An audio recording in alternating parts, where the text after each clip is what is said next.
katatapos lang ng speech ni Vice President Sara Duterte na biglang dumating sa harap o baka nga lumabas hindi ko napansin from the penitentiary lumabas na itong si Hanilet at saka si Kitty Duterte.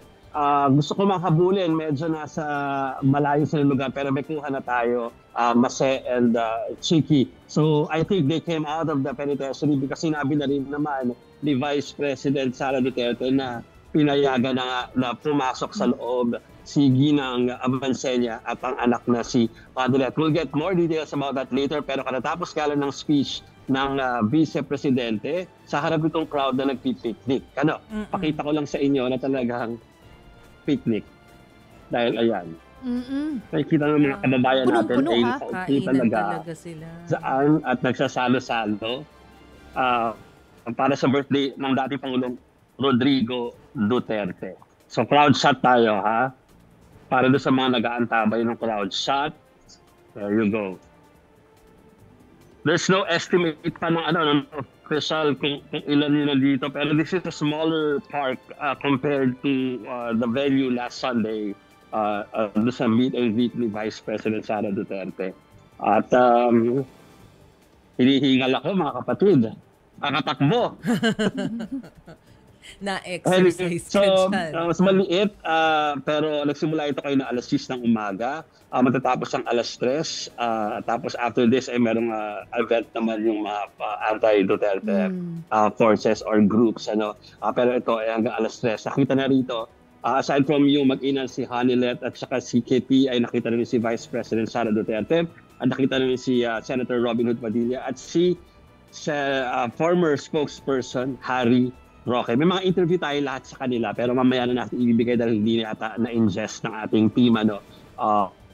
Okay na, meron daw. Pero, kay Harry Roque meron. Ganap ngayon to. Unless may tanong pa kayo, girls. Hindi, Jovi, meron bang nabanggit na bago si VP Sara dun sa pagharap niya dyan sa mga kababayan natin sa Netherlands?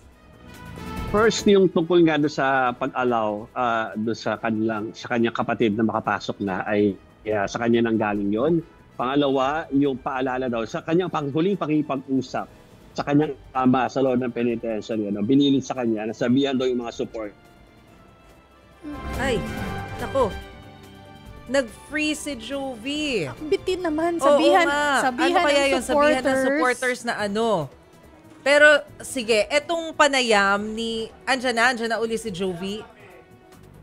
Wala pa. O sige. So, ayan na uli. Jovi. Ayan, okay. Gumagalaw ka na uli. Okay. Nagkaroon tayo ng problem kanina. Sorry, Go ahead, Jovi. yung second, sabihin ng supporters na Ang sabi niya, sinabi daw ng Pangulo, i-relay dito sa speech ngayon na huwag masyadong patulan o huwag natalakayin yung mga legal aspect at yung mga ICC, yung mga binabasa ng ICC ay huwag natalakayin sa mga social media ng mga supporters because we all know na yan ay naganapan directly after yung freeze talaga si Jovi. Siguro kasi maraming tao doon sa area. ayun. Ayan, gumagalaw na uli. Okay.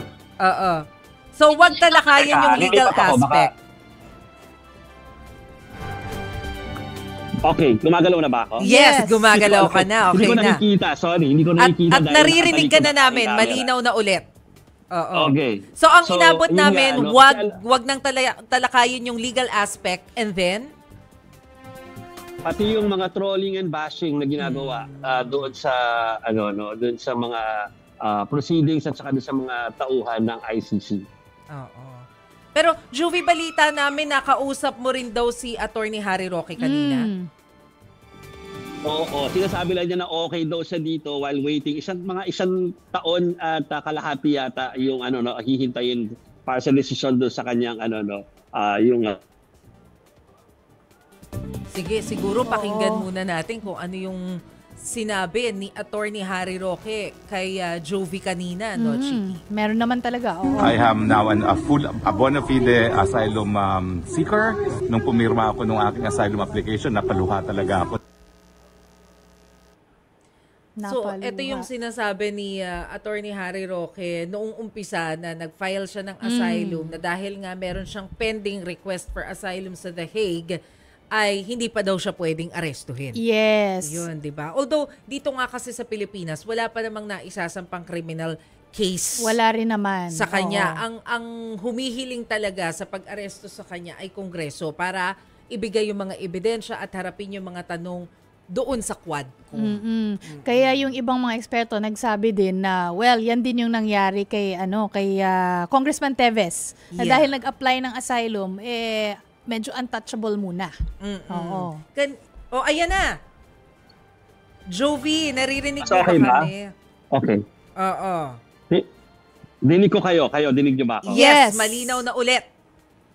Okay, so I think ayan, mas okay na dito. Anyway, kung ano ba, may mga iba, yun, si Harry Roque ba yung tinatanong nyo kayo na? So yun nga, no? So nandito sa, hinihintay na lang niya yung asylum request niya at 1 taon at kalahati daw itatakbo noon. Okay naman daw siya at sa speech niya kanina doon sa stage, sinasabi niya hindi daw siya pwedeng bumanat kasi ng utos dito sa rules na kapag kasi merong ganun mainit na yung tone ay mainit ang ulo ay di-disperse itong rally na ito. I see. Pero kanina pinarinig namin yung interview mo kay Attorney Harry Roque, Wala daw Jovi. magpasok ng Pero vaccine. bakit malakas na yung loob niya, bumalik na uli siya sa The Hague, ah? Nandito siya kahapon at nag-launch sila ni Vice President Sara Duterte. Hindi mo na nagpa-interview.